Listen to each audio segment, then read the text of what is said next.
Bueno, bienvenidos a este streaming denominado Educación en Debate. Hoy vamos a analizar una práctica muy presente en nuestras aulas, que es la clase expositiva. Para reflexionar sobre esto tenemos dos invitadas, que son Rebeca Anijovic y Silvia Mora, que nos van a estar acompañando.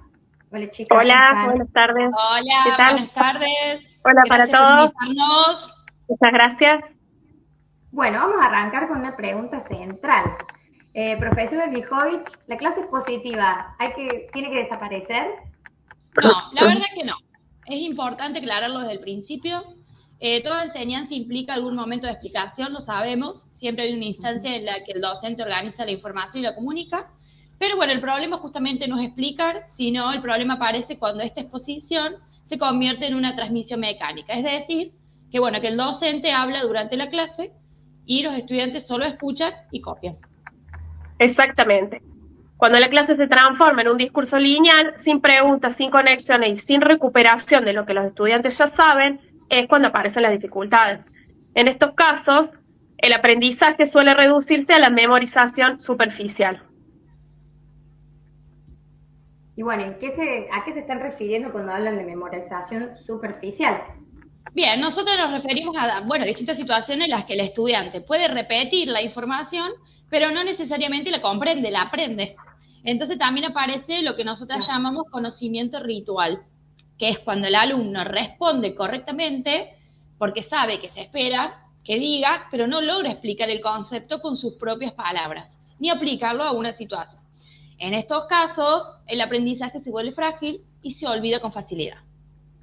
Además, cuando la exposición no genera participación cognitiva, el estudiante queda en una posición pasiva. Escucha, copia y repite, pero no construye relaciones entre las ideas. Claro, es como estudiar de memoria, digamos. Entonces, ¿cómo hacemos para que se pueda aprender de manera significativa? Bien, aprender significativamente implica conectar con lo nuevo, con lo que el estudiante ya sabe. Nosotros sabemos que nuestros alumnos no llegan al aula vacíos, tienen saberes previos, experiencias e ideas construidas. Si el docente no activa esos conocimientos, lo nuevo queda aislado y se memoriza sin sentido. Este aprendizaje significativo ocurre cuando se establecen, relaciones entre los conceptos. Cuando el estudiante comprende las causas, las consecuencias, las diferencias y las semejanzas y los procesos, es cuando logra darle sentido a la información.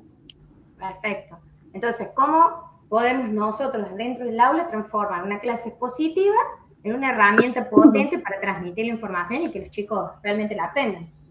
Mirá, la idea es, en primer lugar, activando los saberes previos. El docente puede comenzar preguntando qué saben sobre el tema, qué recuerdan o qué experiencias tuvieron para relacionarlo. Esto permite construir una base ya existente.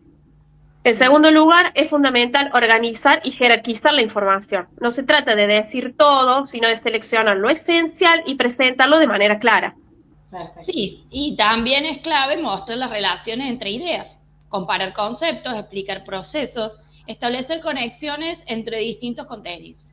Y algo muy importante, formular preguntas que inviten a pensar, a reflexionar. No preguntas para repetir datos, sino preguntas que promuevan la reflexión y la comprensión. Cuando sucede eso, la exposición deja de ser un monólogo, el típico monólogo, y se convierte en un espacio de construcción de conocimiento. Perfecto. Entonces decimos que el rol del docente es central, fundamental. Totalmente. El docente es quien selecciona los contenidos, organiza la secuencia, decide qué enfatizar y cómo presentarlo. No transmite información de manera neutra, diseña una experiencia de aprendizaje. Su tarea es construir puentes entre el conocimiento y los estudiantes. Bien. Por eso hablamos, como dice la doctora, de intención pedagógica. La diferencia entre una exposición tradicional y la exposición significativa está en la planificación y en las decisiones didácticas que toma el docente. Bien. Entonces, ¿podemos estructurar la clase para favorecer el tipo de enseñanza? Sí, podemos pensar la clase en 3 momentos fundamentales. Un primero, una apertura, donde se presentan los objetivos y se activan los saberes previos que nombrábamos anteriormente. Luego, un desarrollo, donde se organiza y explica el contenido de manera clara, estableciendo relaciones y utilizando ejemplos.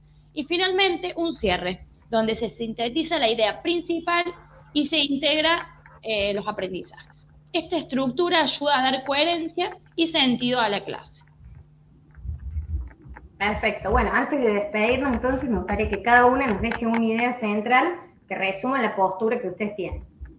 Bien, bueno, la idea es que tenemos que tener en cuenta que enseñar no es transmitir información, que es organizar experiencias de aprendizaje, que la clase positiva no es buena ni mala en sí misma, se vuelve valiosa cuando hay una planificación, selección de contenido y una clara intención de favorecer la comprensión.